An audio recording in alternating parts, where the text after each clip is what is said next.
sasa, nitafanya njia hata jangwani na mito ya maji nyikani. Amina.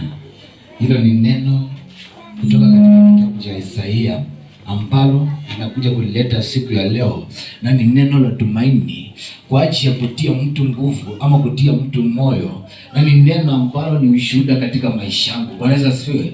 Maana ni Mungu ametenda, sio mwanadamu.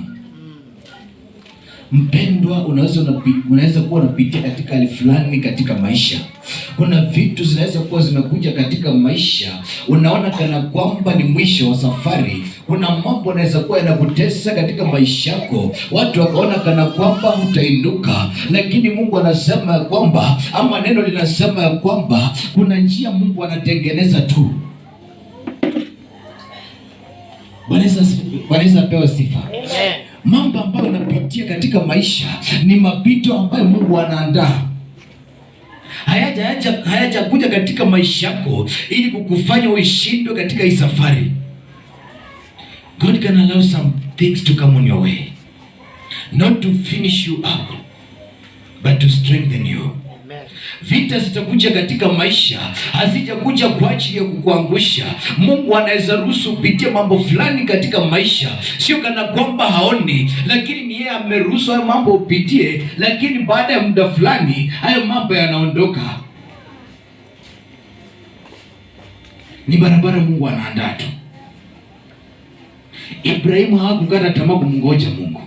Kama wangekata tamaa wangefikia mahali walifikia, lakini walivumilia. Mpendwa, makosa ambayo haikuwa yao, mambo ambayo ilikuwa ya wazazi wao ilikuwa inawatesa tu, lakini hakusema kwamba hata siwezi nikatumaini Mungu. Aliishi kumtumaini Mungu na akaamini ya kwamba kuna siku hali ya maisha yake itabadilika. Kuna siku mapigo ambayo ilikuwa katika maisha yake yataondoka, maana ni Mungu alikuwa anaandaa tu barabara, ni Mungu alikuwa ananyosha mapito, maana Ibrahimu afanye nini? Ndiposa aweze kupokea. Bwana Yesu asifiwe. Amen. Usikate tamaa katika hii safari. Watu wengi mpendwa, wameanguka katika hii safari. Watu wengi wamekosa kuwa na subira. Mtu akijaribu leo anakata tamaa, anasema kwamba hata haiwezekani. Nimeombewa mpaka nimechoka. Nimeombewa hiyo kanisa naingia kila siku. Ninaamuka kumuomba Mungu, sijaona matumaini. Afadhali hata nikae huku kwingine.